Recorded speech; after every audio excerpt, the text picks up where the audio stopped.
And Ryan gets goal side of his man, runs in, and a great finish. Short, he uses Paul Kern as kind of a shield there. But this is probably the most glaring one, where Paul Kern comes out 5 yards ahead of his man, miscontrols it. 1 touch, 2 touch, tried it back to Brendan Cummins. In comes Damien Hayes, a simple goal for Galway. And those scores kept Galway in the game. Like Tipperary were in charge at that time. But in fairness to Damien Hayes, never gave up and finished it well. Yeah, but that was very poor. You'd be expecting Paul Kern had plenty of time, and this is the penalty situation where you start Paddy Markham. This is very slack, really. Des. You keep your body between the opposing forward and the ball. You should have just knocked that ball out towards the corner flag, And when you have Joe Canning around, these are the things that will be punished. And from here on, they should have saved that as well. Well, but you're coming up against the likes of Waterford or Kilkenny, the expert penalty takers. These are the little simple things. But having said that, Liam Sheedy will be delighted that these things happen, because he can now work on them, right, and they'll be far more sharper than the next day. All right then. A lot of talking point about how the game finished.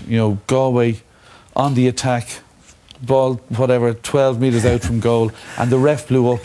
Yeah. What did you think of that? Galway people frustrated by it. For defenders, there's the old thing in a ruck like that was try and stand in the ball if you could. But I would agree with them. But possibly a throw in at that stage because it was inconclusive. But the rule is that the referee governs the time, and he had 3 minutes, at least 3 minutes. What that means, nobody knows. So he blew up because he felt it was 3 minutes and 13 seconds or whatever else. But I think, to be fair, he could have thrown in the ball and see what way to develop. And I think everybody in Croke Park would have wished for that. But that's a grey area, and until they get to the time where they have a time clock and where they signal, time off, and they give it exact time, I think you're going to get endings like that at times.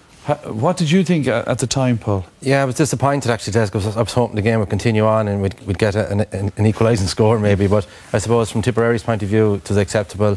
From a neutral's point of view, I'd like to see maybe the rule with the buzzer come into play, where there's no grey area. But disappointed today that the game ended in such a kind of a dubious circumstances. An email came in from a senior referee in Dublin who said, by his calculations, there was about 6 minutes of stoppages in the second half alone. He said he thought the ref got the first half time wrong as well, not as important. And yesterday in the first match, the fourth official held up 2 minutes. Banty lost ahead with him. Are these boys on instruction from Croker to never play more than 3 minutes? Does the digital clock not go over the number 3? He says surely Ollie Canning was down for 3 minutes alone for his injury. Well, we actually checked that on time. Ollie Canning was down for 2 minutes 17 seconds. And Damien Joyce, when he was down with the calf injury, was down for 1 minute and 7. So that was 3 minutes 24, and there was 3 minutes 31 when the clock went. So just those 2 instances alone. But it is a source of frustration for people, though, Donal, isn't it? Well, when you lose a tight match like that, Des, and you look at what, look, let's be quite honest, I was a manager, and when there's 3 minutes or 4 minutes put up, whatever else, right, there's two substitutions made, and you try and run down the clock, and eventually the ref gets a little bit edgy if it goes over, and he blows full time. But I think it's time that the GAA looked at the situation of having, like rugby, the referee calls time off and it's off, and he tells time on and it's on, and then there's no, like ladies football have been doing it for years and years, and then there's no grey area, as Paul said, and there's a case of it's straight on. If there's 6 minutes to be played, it's 6 minutes. If it's 4, it's 4, and people are happy that at least they got, justice on the day. All right then. Brings us to man of the match. Who are the nominees for man of the match, Don? Well, I suppose 3 nominees basically. I mean, the thing is, there was 2 for Tip. Shane McGrath, I think when he was moved out from centre forward out to midfield, I think he changed the course of the game. I thought he was excellent out there, right, and he broke the Galway dominance of Ger Farrer, and he did very, very well there. Secondly, Damien Hayes was outstanding again for Galway. Industry, accuracy, work rate, everything. He had everything, scoring 1-3. And finally, I suppose, Gerald Ryan from Tipperary, right, so made his big Croke Park debut, so to speak, like, excellent goal, excellent points, and these were 3 worthy nominees. Right, and the winner, Paul? The winner, Des, is Gerard Ryan from Tipperary. I thought today, his movement was excellent to wing forward. He linked up play very well. He gave plenty of options to the inside forward line, and in fairness here, when he gets the chance, he's absolutely decisive, takes his couple of steps, shortens the 6, goes for power, but the ball ends up in the back of the net, and in fairness, he contributed brilliantly to Tipperary today. All right then. Well, they'll be celebrating down in Templederry, as you say. He was very mature, wasn't he, for a young lad?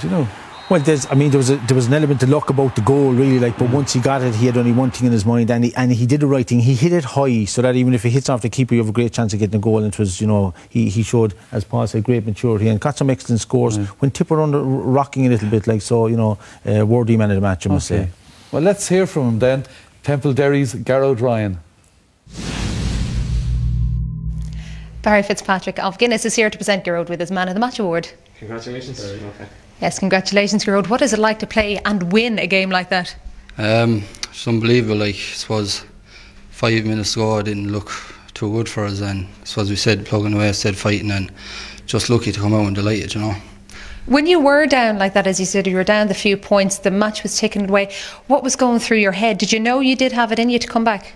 So we were training hard all year, and I suppose we were on a few subs were fresh, so they made a difference, you know. All right, then we're just chatting there during that interview. The Congress did consider the time elements that you were talking about last year, you know, and chose not to go with it, but certainly the clamour for it seems to be rising and growing all the time.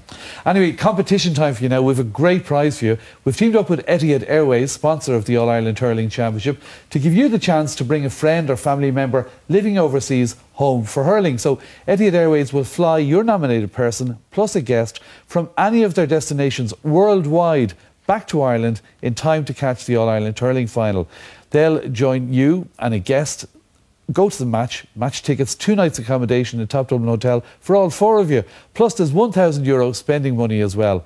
You'll also receive 2 return flights to visit your friend overseas for a relaxing break after all the excitement of the hurling final. It's a fantastic prize, and to win it you have to answer this one. Which of these are the defending All-Ireland Senior Hurling Champions? Is it Kilkenny, Tipperary or Antrim?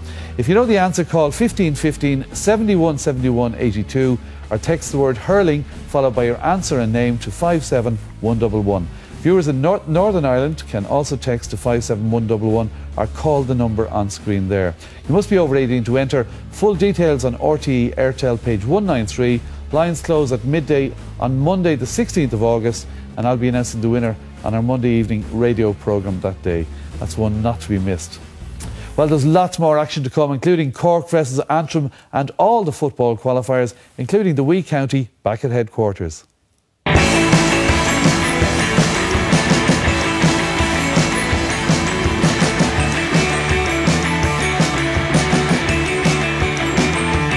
You're very welcome back to the Sunday game. All of the football action coming up shortly, but next it's the second of the hurling quarter-finals as the underdogs Antrim took on Cork.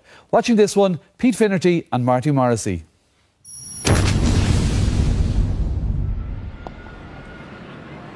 There we go, let's see what happens.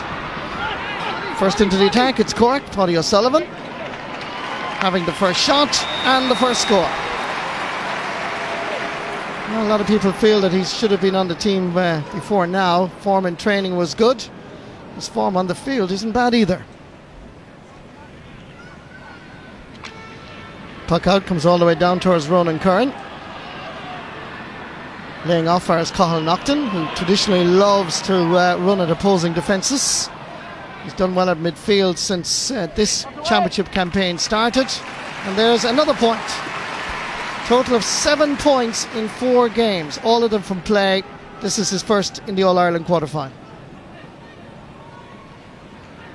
And away come Antrim with Neil McManus, trying to show a bit of leadership at centre half forward. Good effort, and the umpire signals wide. Fullback that's entered his own Cadigan. Michael Wadding is having a word with Liam Watson, having discussed the issue with Tom Martin and Noel Crowley, his 2 umpires. Liam Watson from Lochiel is going to be shown a yellow card. There it is. Yeah, oh geez, that's nasty. We have to see Liam Watson there. He hit a dig of the hurl into the side of Owen Cadigan's head. Cahill Nocton. A little bit of confusion. Signals weren't great. Nice pull though, which could cause problems. Cormac Donnelly. Good anticipation by Sean Delargy. Good play. Another one of the Cushendall players. Scored a point against Dublin. Comes down towards PJ O'Connell. Twisting and turning. Brian Murphy with him. Nice ball control. Good stick work. Not a bad ball at all. And it reaches its intended target, which happens to be Carl McKeegan. Normally played midfield for years. Now a corner forward and it's over the bar. He's one of the 30-year-olds on the team. Normally played half-back or midfield. Scored twice against Dublin. This is his first against Cork.